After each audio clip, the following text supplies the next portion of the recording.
Today I'm going to make a super easy recipe with you. It just takes a bit of patience, but at the same time it's really tasty and delicious. I'm talking about fried octopus made this way.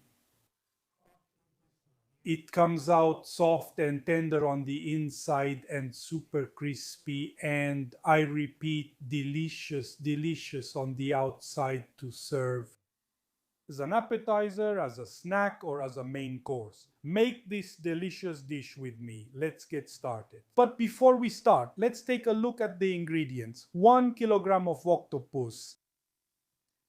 This isn't 1 kilogram, and I'm sure you've already noticed. This is almost 2 kilograms. But why do I get a bigger one? Why do I get a bigger one?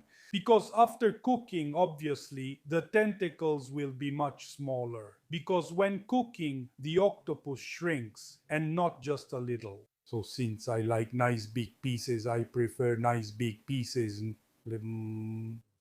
What do I do? If you want, follow this advice. I get a bigger octopus. So a kilo refers more to portions for 4 people. But I get a much bigger octopus, almost double. And after it's cooked, I cut it in half. With one half, I make another recipe that I'll show you later, just to give you some ideas. Maybe you can make a fake Louisiana style octopus. You can make it as a salad. You can make it with potatoes, but I mean, you can really do whatever you want with it. And I put the other half in the fridge, so this little trick, in my opinion, 2 kilos of fried octopus, unless there are 810 people, is a bit too much. Otherwise, if you don't want to spend that much, if you're afraid or don't have time to make the second recipe, just get a smaller one. But my advice is to get a bigger octopus. Next, a bit of semolina and a bit of flour. 0, 0. Obviously, if instead of 0, 0 you have 0, know that it will work just fine. It's the same. Sunflower or peanut seeds for frying, a few peppercorns for cooking the octopus. I'll show you later. I'll cook the octopus in its own water, meaning without adding water. However, if you want, you can add some flavorings inside, a bit of bay leaf, a clove of garlic, a few slices of lemon, a bit of white wine, do as you prefer. I just add a bit of pepper and leave it like that. Lemon and a bit of salt and maybe a bit of pepper only at the end. So first of all, I clean the octopus. Oh, so I cut off the eyes with scissors. And the part of cartilage that's behind. Then I remove the beak as well, pushing from underneath with my finger. It doesn't come out on its own.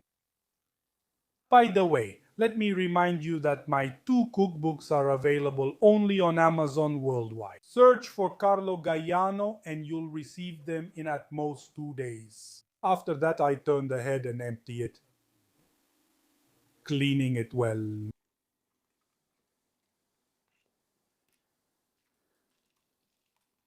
And then I rinse it well under running water.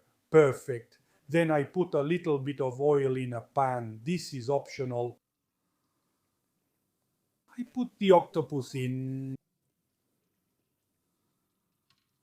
Add a few peppercorns, then cover and let it cook for at least an hour, if you prefer. Instead of pepper, you can add some garlic, bay leaves, a few slices of lemon, or a bit of white wine. I prefer to leave it almost natural. Adding, as you saw, just a few peppercorns. The octopus needs to cook well. You always start with a cooking time of 35-40 minutes for small octopuses, around 700, 800, 900 grams. And then, as it cooks, you increase by about 5 minutes for every 200 grams. This is a rule I've always followed myself. In fact, this octopus is almost 2 kilos. So I cook it for a little over an hour. As you may have noticed, I don't boil the octopus. As it cooks, it will release water and cook in its own juices. In fact, where I'm from, we say, oh, octopus. If it cooks in just water, it means the octopus cooks in its own water. However, if you prefer, you can fill a pot with water, bring it to a boil, and cook it for about the same amount of time. It's clear that some of the flavor will be lost in the water. This way, in my opinion, but not only in my opinion, it turns out much more flavorful.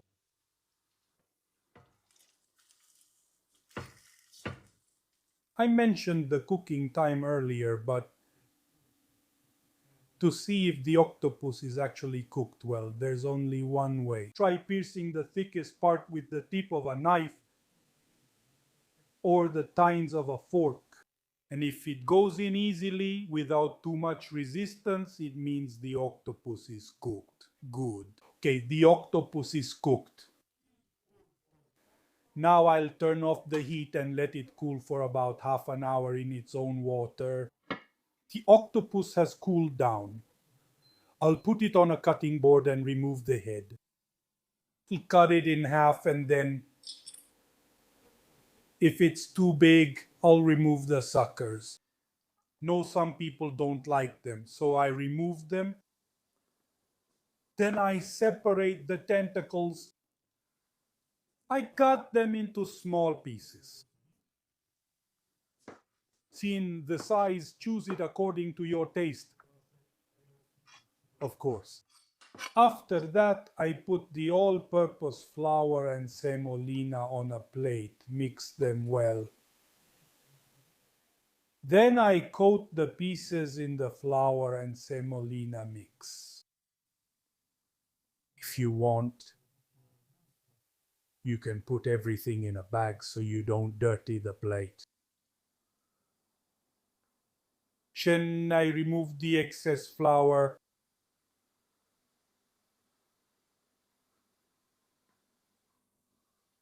And then I fry in hot oil until golden.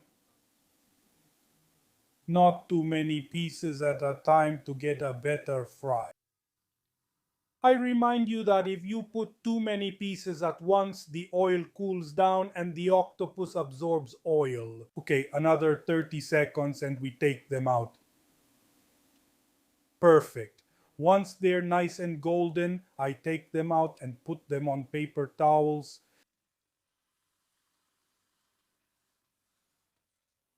And I keep going in the same way. Perfect. Don't overlap the pieces as you remove them.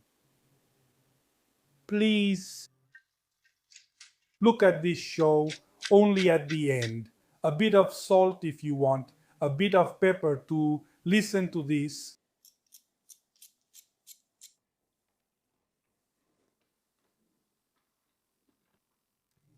Mamma mia, it's fabulous. Make it. I add a little squeeze of lemon.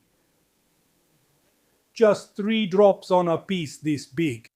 Was saying make it and let me know what you think in the comments below. For now, I'll say goodbye, and as usual before I leave you, I'll take the opportunity to wish you a good meal before we say goodbye. Let's talk for a moment about preparing in advance as usual and about storage. As for preparing in advance, it's clear that you can clean it ahead of time, well in advance.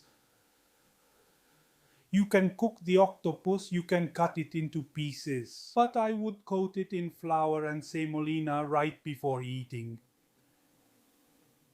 And I would fry it just a few minutes before eating. I'll tell you the truth, if you're having dinner or lunch with several people between courses, I would fry it then and not before. In any case, steam is the enemy of frying, so after it's fried, never cover it. As for storage, you should know that it can be kept for 2 to 3 days in the usual airtight container. When you reheat it, of course, it will never be as crispy as when it was freshly fried. I would suggest using the air fryer if you already have it nice and hot. 4 to 5 minutes max, set to the highest temperature, and the fried food might even get a bit crispy again. Another great alternative would be the oven, preferably already hot and with the fan on. Just a few minutes, just enough time for it to heat up. Or you can use a pan, which is the least recommended method. And remember, if you reheat it in a pan, don't cover it.